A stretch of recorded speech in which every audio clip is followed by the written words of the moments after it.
وَلَقَدْ و لا قد تین مؤکدات ہیں یہاں. واو قسمیہ ہے، لام تاکید کا ہے اور قد بھی تاکید کے لیے.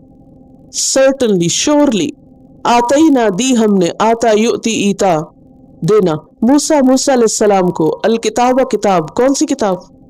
تورات. باتیں آپ کو پتہ میں صرف ریپیٹ کریں کیونکہ ریپیٹیشن سے علم پختہ ہوتا ہے، شک دور ہو جاتا ہے. الکتاب کتاب. وقفینا قفا یقفی تقفیہ. قفا کہتے سر کے پچھلے حصے کو، گدی نہیں جس کو بولتے، سر اور گردن کے بیچ میں جو، تو پیچھے فالو اپ کرنے کے معنی میں آتا ہے. وقفینا اور پیچھے بھیجا ہم نے، من بعد ہی اس کے بعد یعنی موسیٰ علیہ السلام کے بعد پے در پے بھیجا ہم نے بالرسل کئی رسولوں کو، جیسے یوشع علیہ السلام، الیاس علیہ السلام، الیسع، یونس، حزقیل، داؤد، سلیمان، زکریا، یحییٰ، عیسیٰ علیہ السلام وغیرہ. یہ مشہور ہے، اور بھی ہیں ان کے علاوہ نام. وآتینا اور دی ہم نے عیسیٰ ابن مریم، عیسیٰ جو بیٹے تھے مریم کے، یعنی سب سے آخر میں بنی اسرائیل کے آخری پیغمبر تھے عیسیٰ علیہ السلام. ان کو کیا دی تھی؟ البینات، بینت ان کی جمع بانا یبین سے، کلیئر پروفس، مراد اس سے آیات، نشانیاں، معجزات وغیرہ. وَأَيَّدْنَاهُ اور تائید کی ہم نے اس کی، حمزہ یا دال، عید، عید کہتے قوت کو، طاقت کو. طاقت دی ہم نے اس کو، کس کو؟ عیسیٰ علیہ السلام کو. کس کے ساتھ؟ بروح القدس، ساتھ روح پاک کے. اس سے کیا مراد ہے؟ اس میں مفسرین نے تین معنی بیان کیے ہیں. روح القدس یعنی روح سے مراد کیا ہے؟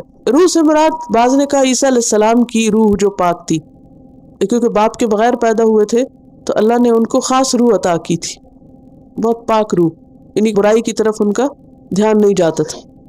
دوسرا معنی اس کا لیا گیا ہے انجیل، کیونکہ قرآن مجید کو بھی قرآن مجید میں روح کہا گیا، تو انجیل کے لیے بھی روح کا لفظ آیا ہے یہاں. اور تیسرا معنی ہے جبریل علیہ السلام، اور زیادہ مشہور معنی اور درست یہی بنتا ہے کہ جبریل علیہ السلام کے ذریعے ان کی تائید ہوئی تھی جب وہ پنگوڑے میں بولے تھے اور صلیب سے بھی اٹھا کے لے گئے تھے. افکلما کیا پھر جب کبھی، کلما جو ہے یہ حرف شرط ہے اور یہ ماضی کو مضارع میں لے جاتا ہے، یعنی جب بھی، جس وقت، جب کہ. کلما کا کیا ترجمہ کریں گے آپ؟ جب بھی، جس وقت، جب کہ. جاءکم آیا تمہارے پاس، رسول کوئی رسول، بما ساتھ اس کے جو، لا نہ، تہوا ہوا، یہوا کا معنی تھا خواہش کرنا، پسند کرنا، نہ پسند کیا، انفسکم تمہارے نفسوں نے، استکبرتم تم نے تکبر کیا، کاف بارا، استکبر یستکبر استکبار، بڑا بننے کی خواہش کرنا، تکبر کرنا، ایروگنٹ ہونا.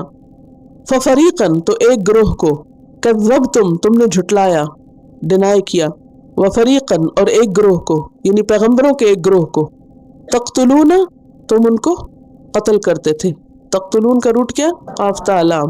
وَلَقَدْ آتَيْنَا مُوسَى الْكِتَابَ وَقَفَّيْنَا مِن بَعْدِهِ بِالرُّسُلِ وَآتَيْنَا عِيسَى ابْنَ مَرْيَمَ الْبَيِّنَاتِ وَأَيَّدْنَاهُ بِرُوحِ الْقُدُسِ أَفَكُلَّمَا جَاءَكُمْ رَسُولٌ بِمَا لَا تَهْوَى أَنفُسُكُمُ اسْتَكْبَرْتُمْ فَفَرِيقًا كَذَّبْتُمْ وَفَرِيقًا تَقْتُلُونَ.